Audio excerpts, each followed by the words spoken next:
બનાસકાંઠાના બેન ગેનીબેન ઠાકોર આમ તો અનેકવાર ચર્ચામાં આવતા હોય છે, એમના નિવેદનોને લઈને પણ ચર્ચામાં આવતા હોય છે, પરંતુ હવે ગેનીબેન ઠાકોર એક એવી બાબતને લઈને ચર્ચામાં આવ્યા છે કે જેને લઈ અને હાલ ક્યાંક ને ક્યાંક અનેક તર્ક વિતર્કો થઈ રહ્યા છે।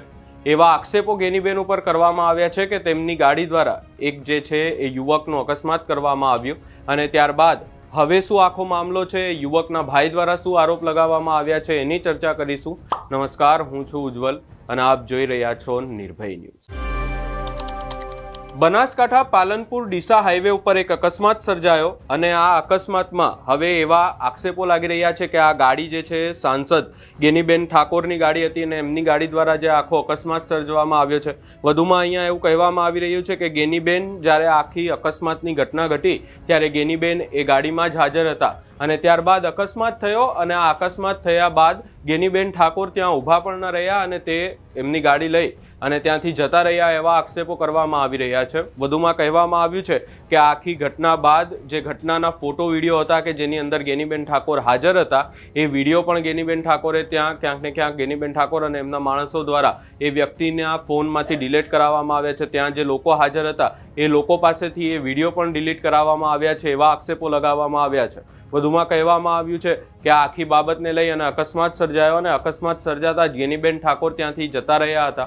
ત્યારબાદ અકસ્માતમાં જે વ્યક્તિ જે ઘાયલ થયો છે એમના ભાઈ દ્વારા શું આક્ષેપ કરવામાં આવ્યા છે સૌપ્રથમ એ સાંભળી લઈએ। 3 થી 3:30 વાગ્યા પુષ્કળ જે ઘટના બની હતી, અકસ્માત સર્જાયો એમાં ગાડી હતી ગેનીબેનની, એમાં પોતે ગેનીબેન પણ હતા। એમાં મારા ભાઈને એક્સિડન્ટ થયો હતો, એ ટક્કર મારીને બેહોશ થઈ ગયો। 3 કલાક એવો હોશમાં હતો।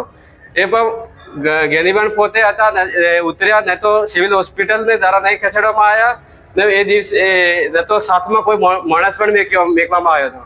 એ લોકો પછી બીજા દિવસે આવ્યા તો નહીં તો ટ્રીટમેન્ટ એ લોકોને સારવાર કરવાય, આજે આયા પણ લેખીને મળીને જતા રહ્યા હતા।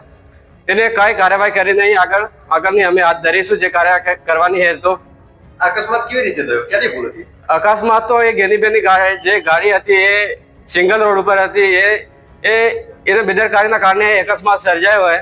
એ અમે જોઈ તો છોકરાને પણ વિડીયો પણ બનાવ્યો તો ગેનીબેને વિડીયો પણ એ લોકોને ડિલીટ કરાયા, ફોટા પણ ડિલીટ કરાયા ઉતરીને, એવું કહેવામાં આવે છે। તમારી બેની કન્ડિશન કેવી છે? અત્યારે તો થોડી બહુ ખરાબ છે, લેકિન જો સારવાર થઈ જાય તો હશે। શું માંગવા તમારે? તમારે શું માંગ છે? તમારી શું માંગ છે? हमारी जो ट्रीटमेंट मेरा भाई ठीक है, अच्छा हो जाएगा ना तो ठीक है। इससे मेरा नाम है मानसा नसाभाई। અહીંયા આરોપ લગાવવામાં આવ્યો છે કે આ આખી ઘટના ઘટી અને જેની અંદર જે ગેનીબેન ઠાકોરની કાર હતી અને ગેનીબેન ઠાકોર એ કારમાં જ બેઠા હતા, આ યુવકનો અકસ્માત થયો અને ત્યારબાદ ગેનીબેન ઠાકોર એમને હોસ્પિટલ લઈ જવા માટે પણ ત્યાં ઊભા ન રહ્યા એવા આક્ષેપ લગાવવામાં આવી રહ્યા છે। વધુમાં કહેવામાં આવ્યું છે કે બીજા દિવસે જ્યારે એમને હોસ્પિટલમાં જે છે એડમિટ કરવામાં આવ્યા, એ યુવકને એડમિટ કરવામાં આવ્યો અને ત્યારબાદ એ યુવકની જે છે ખબર અંતર પૂછવા માટે ગેનીબેન ઠાકોર ત્યાં પહોંચ્યા હતા, પરંતુ એ દિવસે ત્યાં જ્યારે આખી ઘટના ઘટી ત્યારે ગેનીબેન ઊભા ન રહ્યા એવા પણ આરોપ લગાવવામાં આવી રહ્યા છે। અને હવે આ આખી બાબતને લઈ અને એમના યુવક દ્વારા નિવેદન આપવામાં આવ્યું છે। કહેવામાં આવ્યું છે કે આ આખી બાબતમાં એમને ન્યાય મળે। હવે ક્યાંક ને ક્યાંક આ આખી ઘટનાની જો ચર્ચા કરવામાં આવે તો હાલ આ તમામ આક્ષેપો છે, આરોપ લગાવવામાં આવી રહ્યા છે, તર્ક વિતર્ક હજી સુધી થઈ રહ્યા છે આખી ઘટનાને લઈને। હજી સુધી એવો કોઈ વિડીયો સામે નથી આવ્યો કે જેની અંદર ગેનીબેન ઠાકોર એ ગાડીમાં હાજર હોય અને ત્યાં ગેનીબેન ઠાકોર એ વખતે અકસ્માત સમયે પણ હાજર હતા, ગેનીબેન ઠાકોરની ગાડી હોય, એવા કોઈ પણ પ્રકારના હાલ જે છે તથ્યો સામે નથી આવ્યા। પરંતુ એની સામે એવું કહેવામાં આવ્યું છે કે ગેનીબેન ઠાકોર અને તેમના લોકો દ્વારા આખી બાબતના જે વિડીયો હતા, ઘટના સમયના વિડીયો હતા, એ ડિલીટ કરાવી દેવામાં આવ્યા છે। આગામી સમયમાં જોવાનું રહેશે કે આખી ઘટનામાં શું તર્ક નીકળીને આવે છે। હાલ આ આખી ઘટનામાં ગેનીબેન ઠાકોર ઉપર આરોપ લાગ્યા છે। આ સમગ્ર બાબતને લઈ અને તમારો શું અભિપ્રાય છે અમને કમેન્ટ કરી જરૂર જણાવશો।